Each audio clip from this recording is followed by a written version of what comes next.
The Chicago Bears win in thrilling fashion thanks to a Josh Blackwell blocked field goal with less than 40 seconds left to beat the Raiders 25-24 to improve to 2-2 heading into the bye week. What a win. My name is Harrison Graham. This is our Chicago Bears Now postgame show. Spam the dubs in the chat. Gut check win. It's not always going to be pretty in the NFL. It's not always going to be easy. But the Bears found a way to win this game despite a lot of self-inflicted errors, despite the inability to stop the run. We're going to talk about it all here. Let's start with the quarterback. In the first half, the defense gave you 2 quick takeaways inside the Raiders' 30, and you got 3 points out of it because you got stuffed once, and Max Crosby made one of the best interceptions you'll ever see. Dropped into coverage, swatted the ball to himself, picked it off.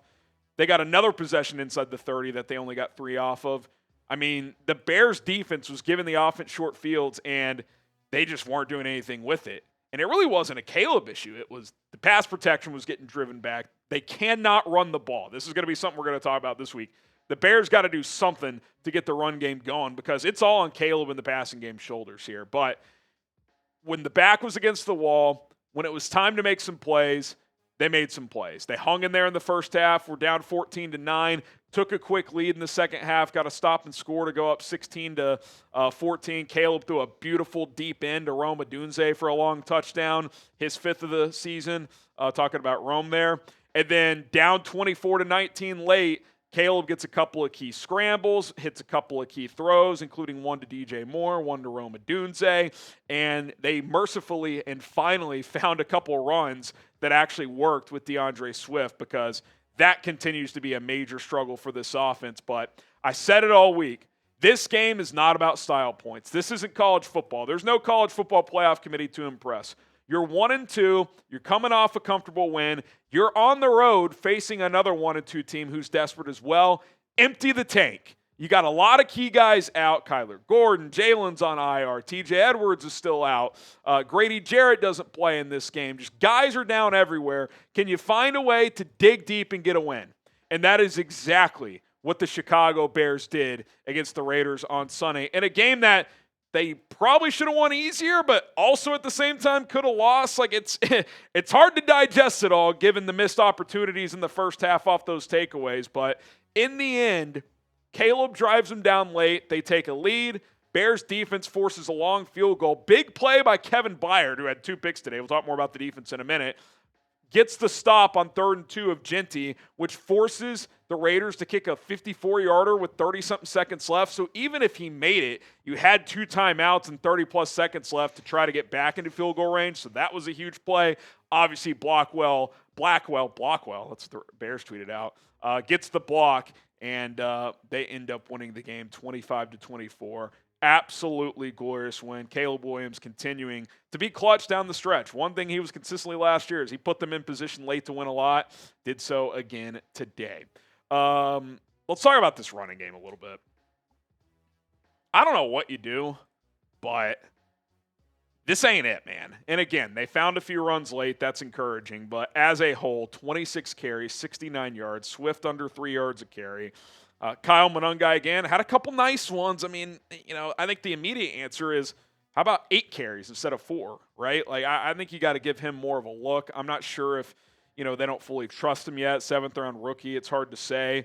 And again, I'm giving Swift credit. Had a couple nice runs late, scored the game-winning touchdown. So, I'm not acting like the guy shouldn't play at all. And I do think the run blocking is a bigger issue than the pass protection for this offensive line right now. But you got to try something. Because status quo, you're just not finding success on the ground. The Raiders rushed for 240 yards. You rushed for 69.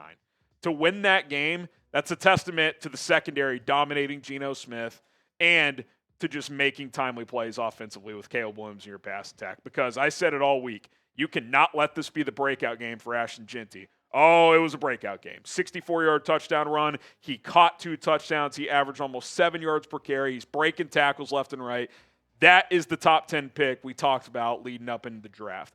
He looked every bit worthy of the number 6 overall pick today, and he gave the Bears major problems. But even Raheem Mostert, 4 carries, 62 yards. I mean, their running game compared to yours was just, night and day. It just could not have been a bigger gap between the two teams. So that's, to me, priority number 1 during the bye week. How do you get the run game going? How do you slow down the run? It is hard to win games when you can't run the ball and you can't stop the run. Somehow you did today. I don't know how, but again, that's a testament to Geno having a rough day in the secondary. Tyreek Stevenson, big pick as well. We'll talk about the defense a little bit here as well. Then just some overall thoughts heading into the bye week. All right, sub for Bears Dubs. We're so close to our next milestone, 132 subs away.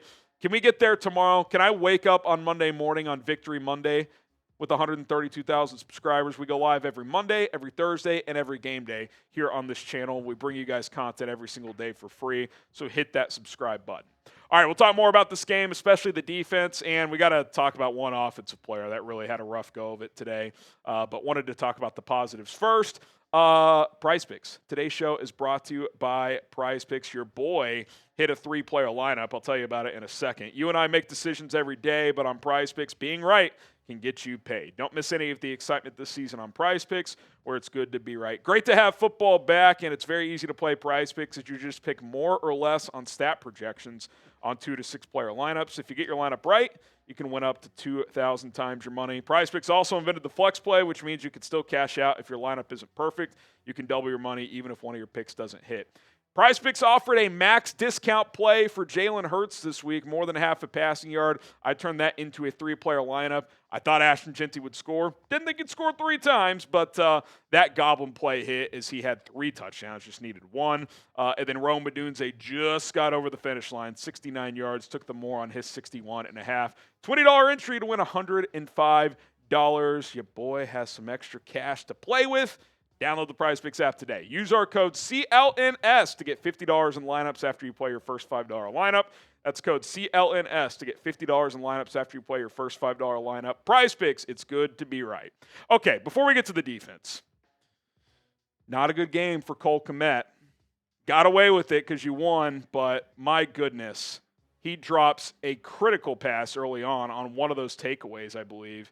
On a seam shot, Caleb put it right on his face mask. It was the same concept of the Bills preseason game, if you remember when they beat Buffalo up the seam. Wide open, hits the back foot, lets it rip, hits him in stride, dropped. Instead of 1st and goal at the 5, the next play you lose 4 yards, and then Caleb gets sacked, and you're out of field goal range and have to punt. So you're probably going to get a touchdown, but at minimum, you're getting a chip shot field goal. That was a massive killer in the first half. And then another play late in the first half, Caleb avoids 2 sacks, scrambling right, piss missile on the run. It's Cole or nobody. It's not going to be ruled to drop by, PFF, Pro Football Reference, all that stuff.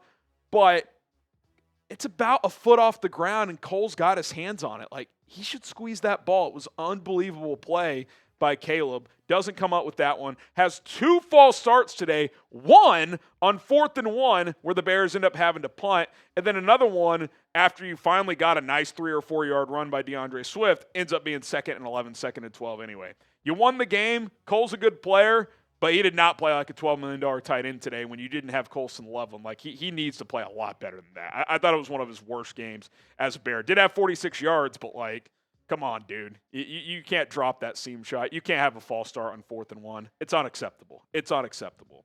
A guy who earned his paycheck today is Kevin Byard. He and Max Crosby were going blow for blow as the best player in the first quarter. 2 picks. One of them was full extension. He baited Geno into 1-2 where he kind of faked to go deep center field, and then he flipped his hips and beeline for the ball and jumped the crossing route. Really nice play. I thought he was awesome. Had some big tackles. Again, I think he was in on that 3rd down stop to force the long field goal for the Raiders with less than 40 seconds left. That was huge. What a performance by him. And then we got to give credit to this guy. What Tyreek Stevenson has done the last 2 weeks without Jalen Johnson, it's impressive as hell. He said this week, he says, I feel like I'm the number 1 guy right now. You've played like it the last 2 weeks. Last week he was terrific. And again, I don't know what the coverage numbers are going to say, but they held Geno to 117. And he had one of the best interceptions I've seen a corner make. Guy has a step on a crosser, to start the second half. First play of the second half, Geno throws it kind of on the run. He kind of had to bail out of the pocket. And Tyreek, full extension dive, picks it off. It was an unbelievable play. Unbelievable play. I think he was defending Jacoby Myers, who didn't do hardly anything today. So Tyreek has stepped up to the plate and answered the bell. I think he's responding well to Al Harris's coaching. So big stuff from the defense. Tremaine, second straight double-digit tackle game. He's been stepping up with TJ Edwards out. So just a lot of good stuff from the defense. Did they get gashed in the run? Yeah, they got gashed. The run defense is still a problem, but the secondary was great. Dennis Allen, I thought, dialed up a couple of timely blitzes as well. End of the day, without three key starters, you hold them to 24 points in their building, that's a win. That's a win. And you got a bunch of takeaways doing it too. Second straight game with 4 takeaways, so absolutely love that. Let me ask you this. Going into the bye week at 2-2, is this a playoff team? Type Y for yes, type N for no. Some steps in the right direction. You had to get to the bye 2-2 or better. You found a way to do that. So we'll find out after the bye week. Got to get some guys healthy. We'll talk about a lot of different stuff this week. Bye week changes the Bears can make, some other stuff as well. But, guys, celebrate this win. 24-hour rule. It can apply to us as fans as well. Celebrate this win. Had to have it. Got it. Dramatic fashion. You just love to see it, man. You absolutely love to see it. Hit that subscribe button and bear the hell down.